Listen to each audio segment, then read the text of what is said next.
So let's take a look at some more parameters we can use inside of Midjourney. The next one we're going to look at is called stylize. And what this does is controls the amount of liberal style that the algorithm applies. So essentially the maximum style applied allows Midjourney to essentially do whatever it likes and really ignore the prompts that you give it, but it will output what it thinks is the most beautiful, aesthetic, stylized piece of art that it can do. Whereas all the way down to the other end of the scale, it will do a more literal interpretation of what you input, and you might not get what you're expecting, but it is not letting Midjourney take the reins so much. So let's show you how that works. If you put in imagine and a prompt, this time I'd like to encourage you to use some sort of godlike figure. Maybe Zeus, maybe Hades, maybe Mars, maybe Valentine, whoever you like. I will go with Zeus. And then some sort of action, standing on a cloud. And now we add in our commands that we're using in this lesson, which is dash dash and S. You can also put in stylize, but S is the shortest way to do this. Now you can put in a number between 625 and 60,000.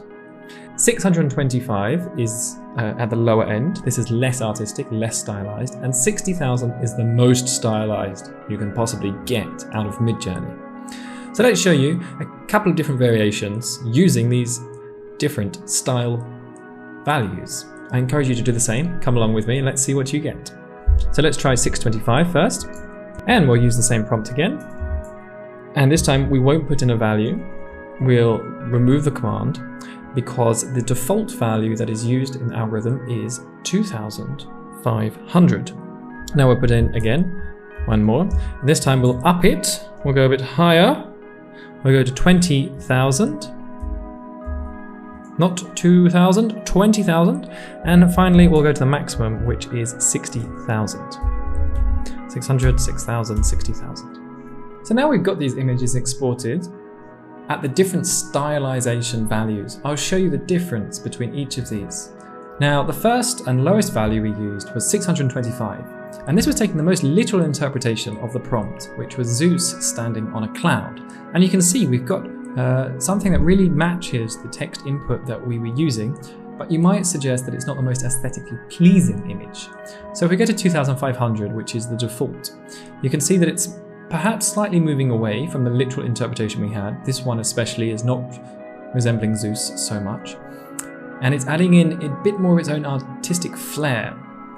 Now, if we go up to 9,000, we're losing even more of our initial prompt, but it is getting perhaps more stylized and generally aesthetic. The colors and the composition is becoming more liberal, shall we say. And that continues as you increase all the way up to 60,000, where you start to get something that's completely unrelated to our prompt at all.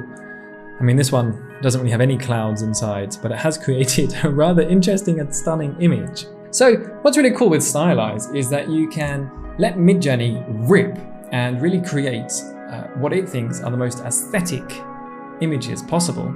And right at the other end, you can take complete control over what you want to get out of Midjourney and ask it to create something very specific. So this Stylize command is very powerful in creating your art. Now, the final parameter we're going to learn about is quality. And this allows you to define how much effort essentially Midjourney puts into each image, how high the quality is. So a higher value increases the quality. It also increases the time it takes to generate the image and how much you will spend on each image. And if you lower the value, it will decrease the quality and decrease the amount of time it takes to do each image. So to do that, we'll put in a prompt. We'll go with flower castle. Then we will choose the quality modifier. So to do that, you do dash dash and then Q is the shortest way to do this. Now by default, it's set at 1. So a value of 0.5 will have half the quality of the default settings. Now if we do this again, we'll show you what it looks like with the default for this prompt. So we'll put in flower castle, no parameter.